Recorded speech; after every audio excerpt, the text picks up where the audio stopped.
இன்றைக்கு நாம்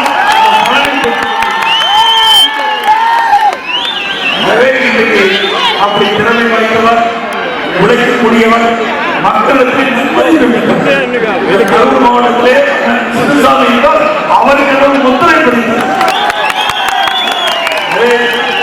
அவர் இயக்கத்தில் இயக்கமல்ல, அவருடைய தாய் இயக்கம்.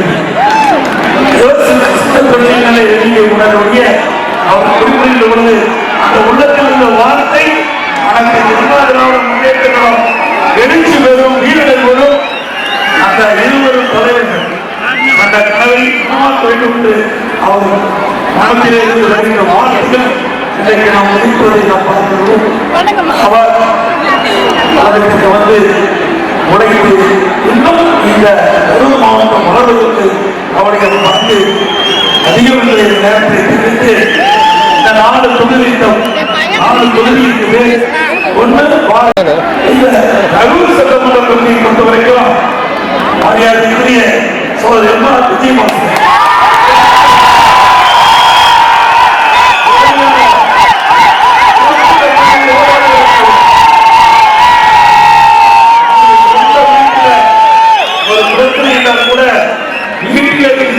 கவனிக்கப்பட்டால் கூட குடும்பத்தில் ஒருவராக இருந்து அந்த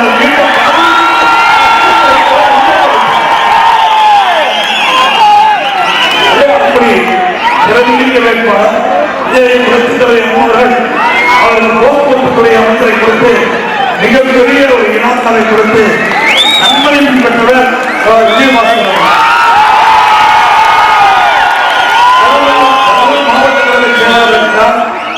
இன்றைக்கு கரூர் மாவட்டத்தில் அனைத்து தொகுதியில் எந்த கிராமத்தை கேட்டாலும் துல்லியமாக பெயர் சொல்லக்கூடிய ஆட்டம் உழைப்பாளி, திறமையானவர், பண்பாளர், அனைவரையும் மதிக்கக்கூடியவர். அப்படி சிறந்த வேட்பாளர் நம்முடைய கழகத்தின் சார்பாக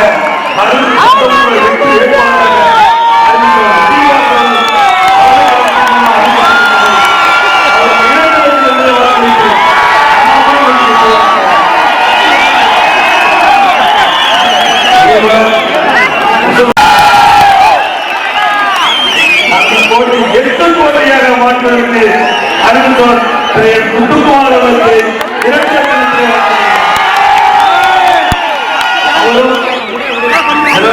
உதவியானவர் குறிப்பிட்ட பொருளுக்கு அற்புதமான வேட்பாளர் நம்முடைய குழுத்திரை வேட்பாளர் சந்தர்சேகர் மனோபுரட்சி சட்டமன்றத்தில் போட்டியிடார் கூட்டணியின் சார்பாக அவருக்கும்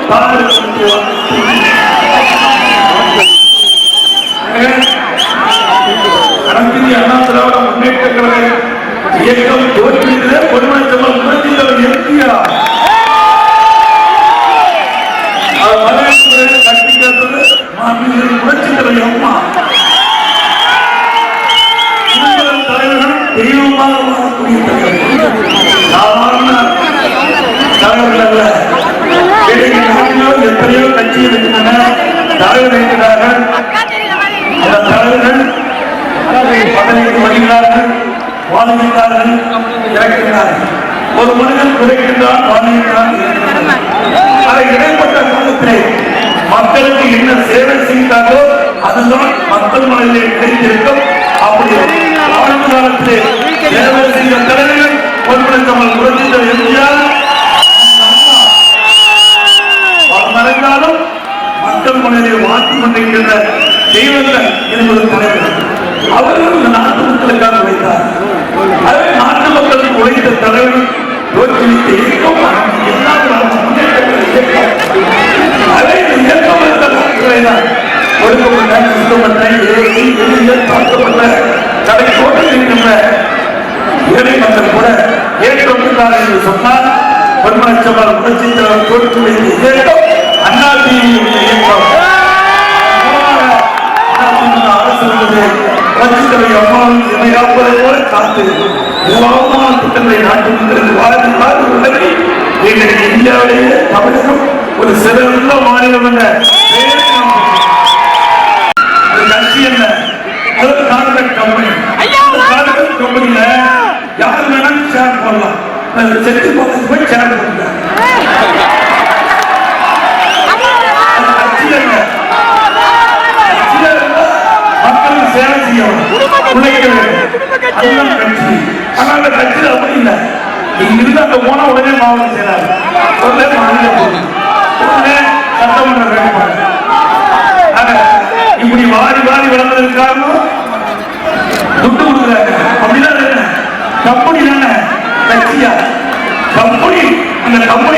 சேர் போட்டு சேர்த்துக்க. எவ்வளவு சேர் சேர்றாங்களோ அவ்வளவு படிப்புவாங்க அந்த கட்சி. அதிமுக அப்படி இல்லை. இருக்கிற நம்முடைய வேட்பாளர் கிருஷ்ணராஜ வேட்பாளர், புலித்தலை வேட்பாளர், நம்முடைய கருள் வேட்பாளர்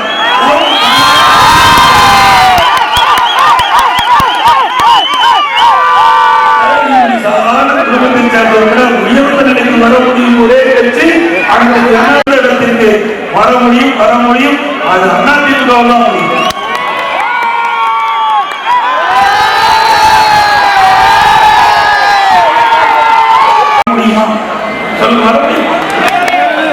நான் உங்களை போல தலைவர்கள் பேச்சு இலக்கணங்கள் என்னுடைய பணியை பிறகுதான் உங்களுடைய ஆதரவோடு முதலமைச்சர்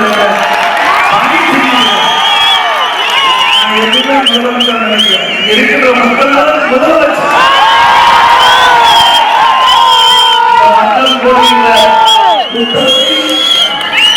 செய்கின்ற பணி முதலமைச்சர்.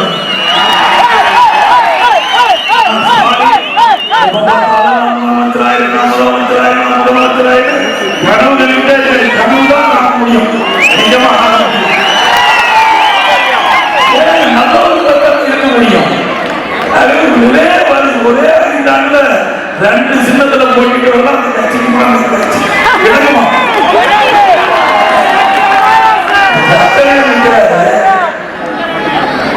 நாமெல்லாம் உழைச்சோம்.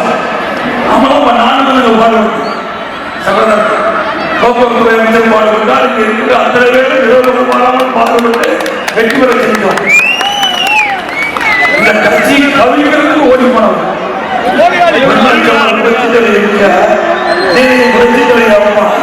உருவாக்கப்பட்ட கட்சியை கவிழ்ப்பதற்கு அன்றைக்கு எட்டப்பட்டிருந்தார்.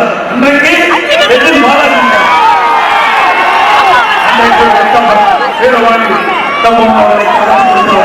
இன்றைக்கு இந்த ஆட்சி கவிழ வேண்டும் என்று திட்டமிட்டு சதி செய்த இந்த செந்தில் பாலாஜி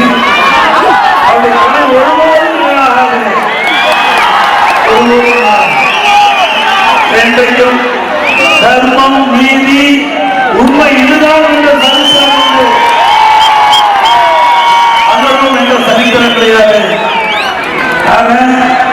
செந்தில் பாலாஜி அவர்கள் எத்தனையோ வேஷம் போடுவார்.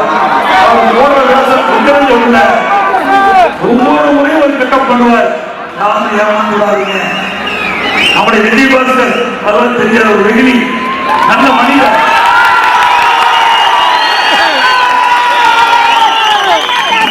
ஒவ்வொரு காலகட்டத்திற்கும் பேசப்படுவார். நம்முடைய கடவுளுக்கு செல்ல இடைத்தேர்தல் வந்தபோது திமுக அமமுக மொத்தம் 5 கட்சி மாறி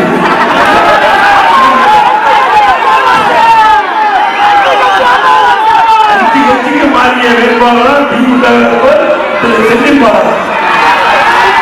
அதிமுக, அப்புறம் திமுக, அப்புறம் அதிமுக, அப்புறம் அமமுக, இப்ப திமுக. அடுத்து எத்தனை போவான்னு தெரியல.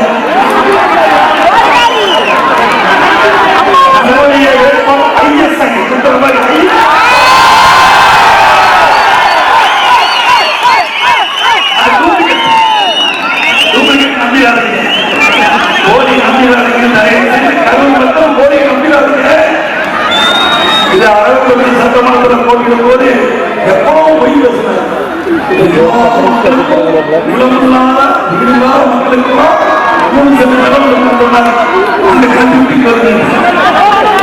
அதோட வாழ்ந்தது அவருடைய தலைவர் இருந்தாரு ஸ்டாலின். அவங்களும் செந்தில் பாலாஜி சொல்றோம் அப்படின்னு சொல்றாரு. செந்தில் பாலாஜி வல்லவர், நல்லவர், திறமையான அவர் கொடுக்கப்பட்ட வாக்குறுதி எல்லா ஏழை மக்களுக்கும் இடம் தருவார். எந்த சொல்லி தந்தீங்க? எந்த சொன்னீங்க? அப்படி சொந்தமா வாங்கி தந்தார். திராவிட முன்னேற்ற கழக வேட்பாளர் செந்தில் பாலாஜி சொந்தமா நிலம் வாங்கி தந்தார். ஒரு சில நிலம் வாங்கி கொடுத்தீங்க, மக்களையாவது பார்த்துக்கியா?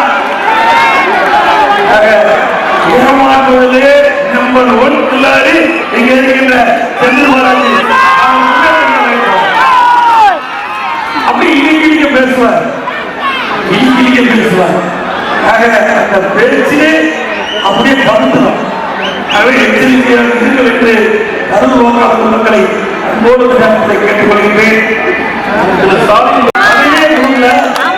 அவர் அமர்ந்து பேசிட்டு இது நாங்க சொல்ல ஸ்டாலின் அவர்களே சட்டமன்றத்தில் பேசுறது கடலூர்ல பேசியிருக்காரு. போட்டு கணக்கு நேரம் இல்லை. ஸ்டாலின் அவர்களே கரூர் பேசியிருக்காரு. அவருக்கே கொஞ்சம் ஓட்டு கேட்கணும்.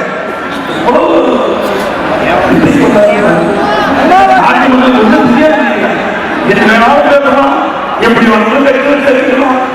உடனே மக்கள் ஓட்டு கொடுப்பாங்க நினைக்கிறாங்க. தயவு செய்து அதை சிந்தித்து பாருங்கள். நல்லவர்களுக்கு வாக்களியுங்கள்.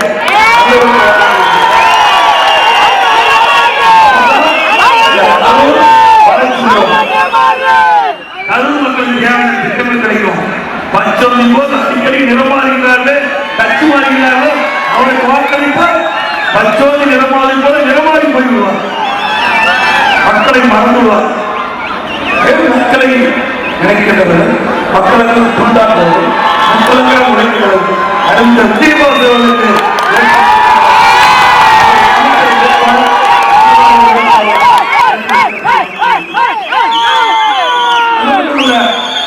செந்தில் பாலாஜி சட்டமன்றத்திலேயே அவர் பொழுது பேசுகிறாரே புரிகிறாரே திமுக அவரை பற்றி பேசி கொடுப்போம்.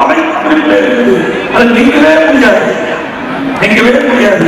பல பொதுக்கூட்டத்திலேயும் இப்போ தலைவரா ஏற்கிறவர் திரு ஸ்டாலினை பற்றி இவ்வளவு திராவிட முன்னேற்ற கழகத்துடைய வேட்பாளர் போட்டுள்ள செந்தில் பாலாஜி எப்படியெல்லாம் பேசுறது என்னோட தெரியுமில்ல. இதையெல்லாம் நாட்டு மக்களுக்கு எடுத்து சொல்லுங்க.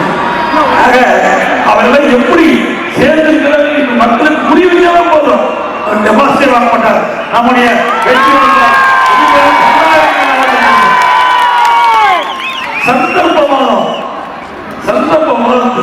சந்தர்ப்பத்துக்கு தகுந்த மாதிரி மாற்றுவாங்க. கொள்கை கிடையாது, கோட்பாடு கிடையாது. அது ஒரு கார்பரேட் கம்பெனி. அந்த கம்பெனியில் அங்கம் வைத்திருக்கிறார் பாலாஜி என்பதை நேரத்தை சுட்டிக்காட்ட விரும்புகின்றேன். இன்றைக்கு அனைத்து இந்திய அண்ணா திராவிட முன்னேற்ற கழகத்தில் இந்த தொகுதியில் நிறைய திட்டங்களை நாங்கள் நிறைவேற்றப்பட்டிருக்கிறோம். குறிப்பாக கரூர் சட்டமன்ற வாக்காளர் மன்றத்தை வைத்து கோரிக்கை நிறைவேற்றியுள்ளார்கள். சுமார் 306 கோடி மதிப்பிட்ட 150 மாணவர்களில் படிக்கக்கூடிய அளவிற்கு 1000 படுக்கை கொண்ட பிரம்மாண்டமான அரசு மருத்துவமனை கட்டி முடிக்கப்பட்டு நானே வந்து நேரம் திறந்து வச்சு ஸ்டாலின் சொல்றாரு. அண்ணாச்சில் உள்ள ஆட்சியில் ஒன்றும் நடக்கவில்லை. ஸ்டாலின் 306 கோடி ரூபாயில பசுமதி வாரியம் பொதுமக்கள் 50 ஆண்டு கால கோரிக்கையான ரயில்வே கோடி 3 கோடியே 42 லட்சம் ரூபாயில 1182 வீடுகள் கட்டி முடிக்கப்பட்டுள்ளது. ஆக பிரம்மாண்டமா இந்த கரூர் நகர மக்கள் சிறப்பாக வசிப்பதற்கு சுமார் 100 கோடியே 50 லட்சம் மதிப்பிட்ட 1092 வீடுகள் குடிசை மாற்று வாரியம் மூலமாக கட்டிக் கொடுக்கப்பட்ட அரசாங்கம் அம்மாவுடைய அரசாங்கம். கரூர் மக்களுடைய குடிநீர் திட்டத்திற்காக சுமார் 78 கோடி மதிப்பிட்ட 3 குடிநீர் திட்டங்கள் செயல்படுத்தப்பட்டு இன்றைக்கு கரூர் நகரம் முழுவதும் குடிநீர் பிரச்சனை இல்லாத ஒரு நகரமாக இன்றைக்கு பார்க்க முடியும். நீண்ட நாள் கோரிக்கையான இரட்டை வாய்க்கால் சுமார் 6 கோடி மதிப்பிட்டுள்ள மக்கள் பாதை முதல் ரயில் ஜங்ஷன் வரை புதிய கல்வியில் செல்லும் வகையில் மேற்கொண்டு பொதுமக்கள் போக்குவரத்திற்காக சாலையாலும் கீழே வழிகளும் கால்வாயும் பணியில் நடைபெற்றது. அந்த திட்டத்தையும் நம்முடைய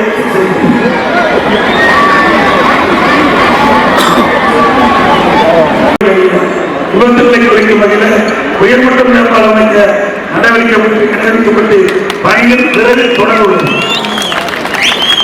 நீண்ட காலமாக சேமிக்கப்பட்டு இருக்கின்ற நகராட்சி குப்பைகள் 9 கோடி 3 கோடி மதிப்பில் தரம் பிரிக்கப்பட்டு உரம் தயாரிக்கப்பட்டது.